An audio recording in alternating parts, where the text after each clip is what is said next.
Carbon dioxide causes global warming. Trees absorb it from the atmosphere. So, planting more trees should mean less carbon to contribute to climate change. That's the promise of carbon removal and efforts to plant millions or even billions of trees across the globe. But is it actually working that way? With us for a closer look in Vancouver, British Columbia, Derek Elmsley, co-founder and CEO of 10 Tree, a sustainable apparel company, and here in Ontario's capital city, Sean Thomas, professor at the University of Toronto's Institute of Forestry and Conservation. Hi to you both. Hi. Thanks for having us. Looking forward to this conversation. Sean, I want to start with you. We often refer to forests as the lungs of the earth, as trees constantly absorb carbon dioxide and generate the oxygen we live and breathe. How important a role do trees play in climate change? Well, I would not really call forests the lungs of the planet, in that there's so much oxygen in the atmosphere that there's not really a danger we're going to run out of oxygen. So first of all, that's a bit of a misconception. But forests play a really integral role in the carbon balance of the planet. In what ways? So of the CO2 that we emit from burning fossil fuels, about a third of that is actually absorbed by vegetation, primarily by forests. So our climate warming problem would be considerably worse were it not for that critical kind of environmental service that's played by global forests. So the idea that forests are really important in governing climate change and the carbon dioxide levels in the atmosphere is absolutely true. And so if we can curtail deforestation and enhance reforestation or afforestation, that certainly can make a big difference. I hope this doesn't take us off the path to what we're talking about, but what you just said to me is really interesting, because for a very long time, we keep hearing, like the Amazon is the lungs of the earth. Can you explain more why that is a misnomer?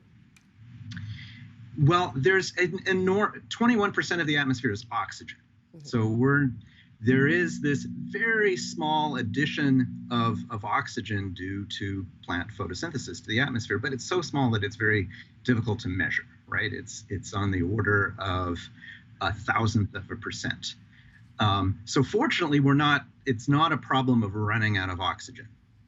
But because CO2 is a trace gas, it's present at about now 420, 430 parts per million in the atmosphere. That little bit of CO2 that then is emitted from fossil fuel burning and from the balance of respiration and photosynthesis on the planet, that does make a big difference. So yeah, the problem with the lungs of the planet idea is that we're not running out of oxygen. And Derek, your organization is trying to affect positive change. 10 Tree, it's devoted to planting trees and offsetting carbon emission. How do you do that? That's right. So the premise for 10 Tree is fairly simple. I mean, you alluded to it before. We're an apparel business that plants trees, but we sort of think of ourselves more as a tree planting company that happens to sell apparel. Really, for us, apparel is our vehicle that allows us to plant trees. We've been in the tree planting business for over a decade now. And this year, 10 Tree's 10th year in business, will have funded the planting of our 100 millionth tree globally. And so for us, not only are we creating the most sustainable product we can and planting 10 trees for every item we sell, we're also measuring our scope 1, 2, and 3 emissions, and we're offsetting those emissions as well. It's incredible when you hear, because I think we live in a time when there's so much fast fashion, right? And we don't think about what ends up where our clothes end up when we don't use them. So is that part of your mission, is to be a part of that space in a sustainable way? It is. I mean, the reality that we sort of face is that we're creating a product. And at the end of the day, that product results in an incredible amount of good happening. We plant trees with the sale of every product, but we also live in this understanding that, we are creating a product, and theoretically that product has some sort of negative impact, whether that be throughout its life or at the end of its life when it gets disposed of. We actually just recently in the last week launched our first circularity program, where we're actually offering the ability to take back program and offer individuals credit and things like that. But our belief is that we understand the fashion industry has a significant negative role in the climate conversation. So how can we transition that to actually be a positive one, both by making sure the product has as little negative impact as possible, and also using that product to create a positive impact, in our case, through tree planting. Sean, explain to me, what is the difference between carbon offset and carbon removal? So a carbon offset is usually part of a mechanism for emitting carbon on the one hand through some kind of industrial activity, and you're offsetting that by engaging in other activities that serve to sequester carbon, so avoid emissions or have negative emissions, so be removing CO2 from the atmosphere. So that's the general idea of a carbon offset. I want to read something to you both from the State of the World's Trees report. And in it, it quotes, 30% of tree species are threatened with extinction, and at least 142 tree species are recorded as extinct. You hear those numbers, you think, what? Sean, your research focuses on the human impact on forest. Do these stats mean we're cutting down more trees than what we're planting? Well, not necessarily. I mean, most of the extinctions of trees that are recorded are in the tropics and are, kind of small populations of species that are on, say, very distinctive soil types and so forth. So we know that there's been extinction events, and that's, deforestation is part of that, but the overall balance of carbon in the atmosphere due to reforestation or deforestation is kind of separate from that extinction dynamics. Although, hopefully there can be kind of win-win situations where there's both sequestration of carbon and protection of biodiversity, and there are, a lot of avenues within forest conservation that can permit those kind of win-win situations. And Derek, when it comes to tree planting programs run by many nonprofits and companies, what are some of the challenges and concerns that you experience? Well, I think first and foremost, and this was just sort of alluded to, but it's that collectively we've really created this focus on the input, which is the tree being planted, rather than necessarily the outcome, which is to what was mentioned before, things like carbon impact, biodiversity gain, community engagement, all these different incredible impacts that tree planting can have. But a lot of times we tend to be sort of myopic and focused on the input, which is the trees getting in the ground, which is natural, being that, it's sort of an emotional connection. We love the idea. It's easy to understand. In our experience over the last, over a decade, we've seen a lot of the incredible benefit, but we've also seen the challenges. And largely those challenges come down to things like, making sure that it's the right species in the right location at the right time. But even more than that, what we've often seen is the community aspect of tree planting is so critical. The right incentive structures have to be created. We were talking about this idea of avoiding deforestation before. Lots of deforestation globally is not done by things like logging companies and groups like that. It's done by, small leasehold farmers, people living subsistence livelihoods, looking to try to feed their family. And cutting down trees or burning down forests often leads to their ability to do that in some ways, but maybe hurts it in the future. Mm-hmm. So really creating projects that have the ability to shift community incentive structures to provide long-term benefits, not just for the environment, but also the communities, but then also really ensuring that we're measuring, verifying, and being able to audit that input is actually having the right outcome. Derek, you mentioned some things that I want to come back to, including, choosing the type of trees and where you plant them. But you also spoke about input and how important that is. And I think all of us have seen pictures of ex-politician maybe digging out the earth and planting the tree. And Sean, you have a collection of photographs featuring politicians planting trees. Why? Can you tell us why you do that? Well, it's an amazing fact that all politicians know that planting trees is good politics, right? So politicians across the spectrum, you can, find pictures of everyone from Putin to Obama to Justin Trudeau enthusiastically planting trees, and you get some insight, I think, into the character of these people. There's a nice picture of Richard Nixon kind of instructing Pat to plant the tree. He didn't really want to get his hands dirty there, but people's kind of character comes through. But that act of planting trees is obviously, in that case, a symbolic gesture. Symbolizing what?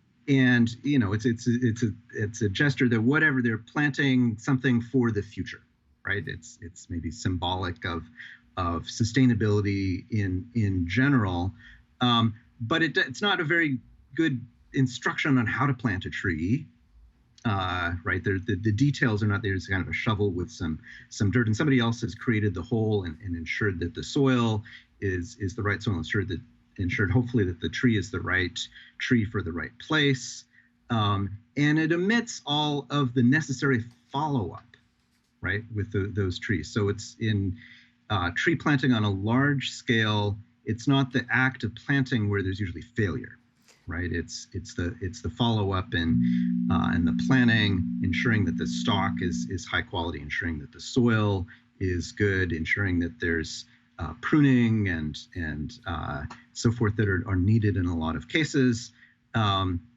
then the overall planning of the situation to ensure that trees were necessary to be planted. So in a lot of the tropics, for example, secondary forests will regrow quite readily, and planting of trees is oftentimes not necessary. Well, Derek, Sean mentioned that it's good politics for these politicians to be seen to be, planting these trees. Do you think it does more harm than good? No, I don't. I think our belief broadly, and it's an oversimplification, is that more trees is better than less trees. Now, Sean alluded to a number of things that are absolutely right, which is, there's a lot of tree planting initiatives that are being done in areas that don't need it. There's a lot of people that are talking about tree planting as a silver bullet in a lot of the climate conversations. Absolutely not. But the reality is that when done correctly, tree planting can have an incredible impact, both on the environment and the people within it and the biodiversity and everything like that. So what we've found at 10 Tree is similar to what Sean said, is that in many cases, trees are an incredible symbol of our ability to have an impact. And if we can use that in a way that isn't just sort of short-sighted in the sense that it's purely a symbol and we don't actually invest in both the right planning and backup to make sure that the input also has the right outcome, then we can actually use tree planting as a really incredible tool in our climate tool belt. Well, Derek, your company introduced a technology called VeriTree to monitor your tree planting process. Can you tell us more about that? Absolutely. We've spent the last decade and longer, frankly, learning about what it takes to make good tree planting projects, understanding, seeing some of the things where we've stumbled along the way. And really for us, it was about 3 years ago where we were spending millions of dollars planting trees, and we were realizing that we didn't feel like we were getting the level of transparency, auditability, verification, ensuring that we weren't double counting, and that the right sort of checks and balances were being put in place to audit those trees thereafter. So we weren't feeling like we were getting that level of transparency we needed. And also the broader industry around tree planting was growing at a really rapid clip. And so for us, we knew that we needed to invest in our own auditing and verification just to ensure that we were supporting the claims that we were making to our customers. And frankly, just in the last year here, we've started to have other groups that have heard about what we've been building at Veritree saying, we see the impact both from a symbolic and from truly a nature and community standpoint tree planting can have, and we want to take part in that. Sean, and so we've been partnering with some really incredible groups to, support them in their initiatives as well. And Sean, I saw you nodding. Well, yeah, I mean, these are touching on the really important points in making kind of verifiable difference with carbon-centered reforestation efforts. So it was mentioned that the additionality is critical. So you want to make sure that trees wouldn't have already been planted, right? So there's clearly an interest in say landholding timber companies who may be required to do reforestation. They would like to receive additional carbon credits for that activity, but they were already going to do that. And so, I mean, part of the problem, that was a good thing that they were doing, right? And that's part of sustainable forest management, but that's kind of the baseline. And so ensuring that the tree planting efforts and other say monitoring, ensuring that the trees are still there, right? That's done in a transparent way. And, I would say that in general, one needs to have some external auditing of these kinds of efforts to have things be fully transparent. So I think it's great that there's kind of industry-led initiatives. There's a very large initiative called the Voluntary Carbon Markets Integrity Initiative. That's a Fortune 500 company kind of led initiative in this area. But right, you really want to have there be external audits of these things of this sort. In sustainable forest management in general, people are probably familiar with the Forest Stewardship Council. And they're, basically an external body outside of industry that's ensuring that there's sustainable forest management. And that's the kind of thing that's almost certainly needed in these voluntary carbon market initiatives. I guess it's important to keep track of all the trees that are being planted. Derek, what is double counting? I mean, there's a running joke in tree planting that one tree got sold 100 million times. I think the reality is that, there's all these big, bold claims being made that, Canada's 2 billion tree commitment, the global trillion tree pledge. There's a ton of these sorts of initiatives that are getting spun up to, in some cases, because of what Sean alluded to, which is really the symbolic nature of trees. And us really wanting to show that, hey, we are taking steps to curb our climate emissions and really use nature as a vehicle in that. I think for us, this idea of trees also being incredibly hard to manage and nature-based solutions as a whole being challenging to manage, audit, and verify is one of the reasons this idea of double counting has become a challenge that a lot of these initiatives need to manage around. Because if down the line we are celebrating our 2 billion trees being planted only to find out that we actually only planted 100 million, that's a major concern. The other side of it is we don't want to get to the point of celebrating our 2 billion trees planted to only figure out that 100 million survived. So it's both about making sure that we are actually getting the right inputs that we're investing in. So if companies and individuals are supporting these planting initiatives, that their money is actually going towards projects that are audited, transparent, and not double counting. But also that down the line, they're going to be able to look back and see that the impact they invested in actually came to fruition. I want to read a quote from the New York Times on an article published titled, "Tree Planting is Booming. Here's How That Could Help or Harm the planet. Are they right? Planting the wrong trees in the wrong place can actually reduce biodiversity, speeding extinctions and making ecosystems far less resilient.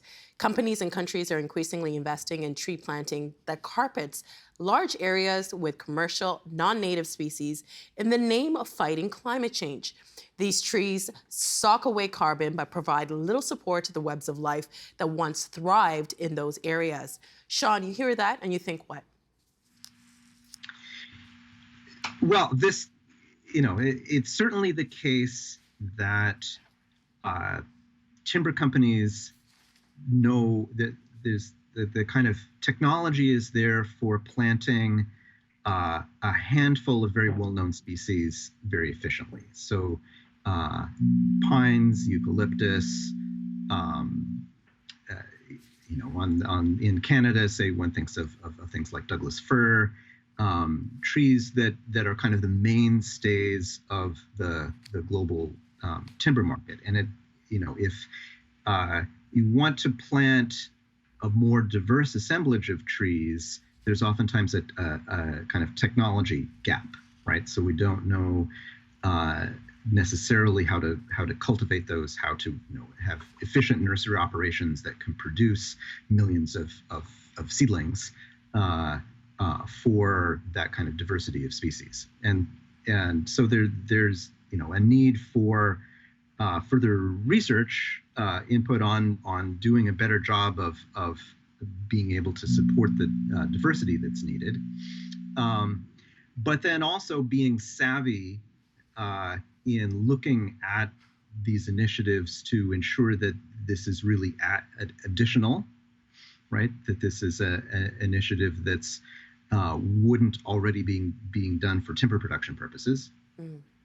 And then I think more broadly, looking not just at the tree planting part of things, but at the kind of broader suite of things you can do in the forest sector to efficiently lock away carbon.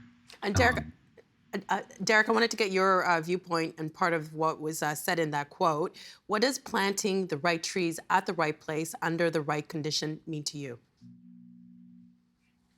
I mean, to me, it means that you're not just focused on the input. You're focused on the outcome of those trees, which isn't just carbon. I think generally speaking, we have this sort of like carbon tunnel vision collectively when we think of tree planting.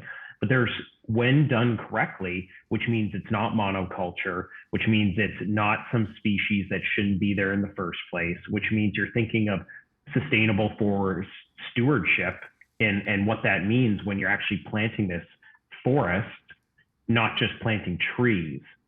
It actually ensures that you're going to have real outcome, real impact around things like biodiversity, soil health. Carbon is included in there, but also returning of species that would normally use that as a home, and also supporting the local communities through that. Sean, your research also looks at the carbon produced by trees and forests when managed poorly. What does that look like?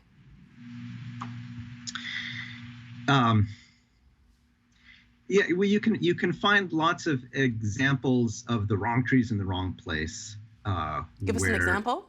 I would say some of the most serious, kind of problem trees that I've seen in Scotland.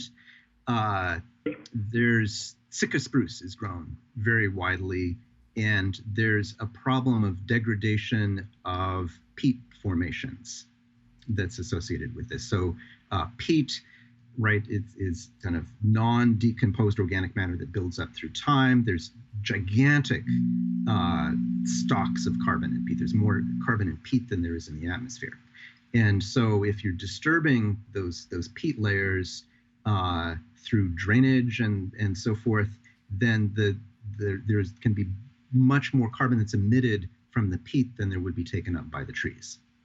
And you can see lots of examples of this kind of thing in Europe, where they've grown exotic species that are exotic there, and they'll end up having sort of peat degradation that is doing much more harm than the actual carbon that's taken up by the trees.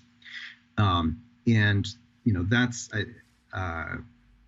forested wetlands and wetlands in general and peat formations are one of the areas where there really has to be particular attention to management to not have these kind of unexpected consequences. And there's lots of systems, say non-forested peatlands, where no tree should be planted at all, right? The kind of manipulations of the system that are necessary to get trees to grow are likely to have quite severe negative consequences to carbon. I think also too, because just my conversation with you both, I've learned so much, so many things that I didn't know. Maybe we also need to be better educated about tree types and how we benefit from them. And Derek, what do you hope the future brings for 10 tree and tree planting initiatives in general? I think for us, the biggest evolution that tree planting needs to go through is just an evolution of sophistication as far as monitoring, verifying, and reporting on that impact. And I think for us, that's really where we've invested in our own planting projects and our own technology to support that, is because we've recognized that while we've been investing for years and years and years in tree planting, the planting is just the beginning. And realistically, if we're hoping for these forests and all these broad global commitments that are being made to actually have an impact on our planet, we can't just focus on the planting. We have to focus on the life cycle of those trees.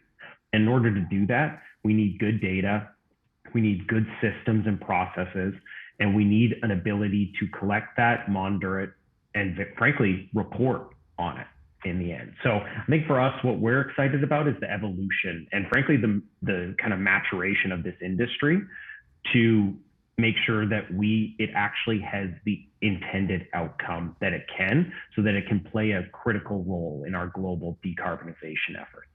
Sean, Derek, thank you so much for your time. We all learned so much.